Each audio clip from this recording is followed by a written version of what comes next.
Hello friends, welcome to Zero Fear Math. आज आपको मैं सुनाने जा रहा हूँ एक प्यारी सी कहानी। कभी-कभी ज़िंदगी की सबसे बड़ी जीत इंसान को तब मिल जाती है ना, जब वो हारने से इनकार कर देता है। एक बहुत बड़ी सीख है, इसी को एक कहानी के माध्यम से आपको समझाऊँगा मैं। एक लड़का था, उसका नाम था अर्जुन। यह है कहानी उसी के इर्द-गिर्द। वो जिस राज्य में रहता था, उसके राजा की कोई अपनी औलाद नहीं थी। तो राजा ने उत्तराधिकारी चुनने के लिए एक ऐलान किया और राज्य के सभी बच्चों को अपने यहाँ इनवाइट किया, न्योता दिया। उसने ना किसी राजघराने को अप्रोच किया, ना किसी को बोला कि अगर राज्य जिनका है, तो राज्य की सुरक्षा और आने वाले राजा बनने का काम उसी राज्य के बच्चों में से ही चुना जाएगा। सारे बच्चे जब जमा हो गए तो सारे एक्साइटेड थे कि कौन सी परीक्षा होनी है, राजा क्या सवाल पूछेगा। सब सवालों के साथ सभी बच्चे एक दूसरे का चेहरा देखते हुए बहुत ही तनाव में थे। तभी राजा आया उनके सामने और कहा कि बच्चों चिंता मत करो, बहुत छोटी सी प्रतियोगिता मैंने रखी है। और राजा ने क्या किया, इस सब बच्चों को एक-एक गमला दे दिया, मिट्टी से भरा हुआ और साथ में एक बीज दे दिया। और प्रतियोगिता कुछ इस तरह से रखी कि बच्चों आप पूरे 1 साल बाद मेरे पास वापस आना और जिस बच्चे का गमला में बीज सबसे अच्छा फूल, सबसे अच्छा पौधा देगा, वही शायद इस प्रतियोगिता का विजेता होगा। सारे बच्चों की तरह अर्जुन भी एक बच्चा था, वो बीज लेके घर आया, बड़े प्यार से उसको उस मिट्टी में दबाया, उसको खाद, पानी, धूप जितनी चीज़ें ज़रूरत होती हैं एक पौधे को ग्रो करने के लिए, उसने सब कुछ उसमें डाला। लेकिन दुर्भाग्य देखिए उसका कि उसका जो पौधा था वो बिल्कुल बाहर निकला ही नहीं, यानी अंकुरित ही नहीं हुआ वो था और उसका गमला खाली रह गया। इसी के अपोज़िट बाकी सारे बच्चे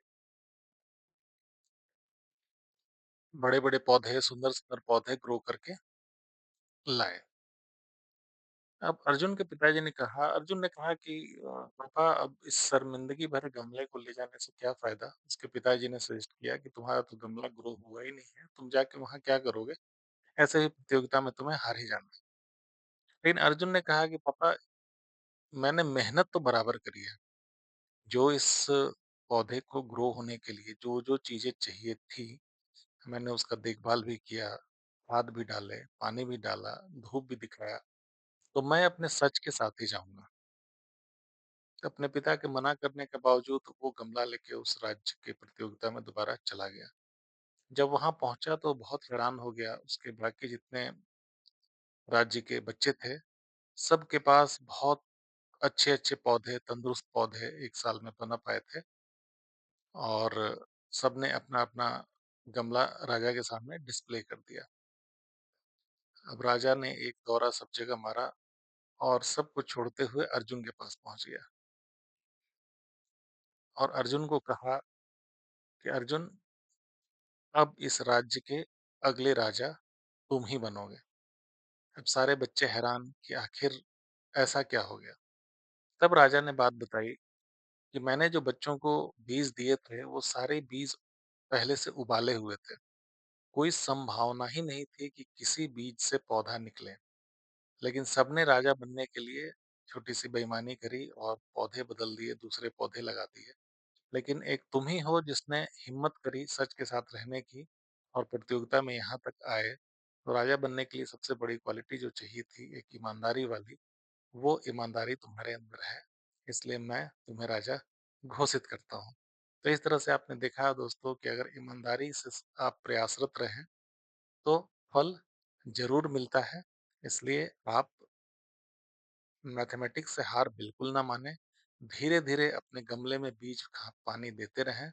एक दिन ऐसा आएगा ज़रूर जब किसी राज्य का राजा या किसी कॉम्पिटिशन सिलेक्शन बोर्ड आपसे वैसे ही सवाल पूछेगा जो आपने ईमानदारी से किया है और एक दिन ज़रूर सफल होंगे। तो इस कहानी की तरह मेहनत करते रहिए और मेहनत से जहाँ तक जो अचीव हो उसमें शर्मिंदा होने की कोई ज़रूरत नहीं है।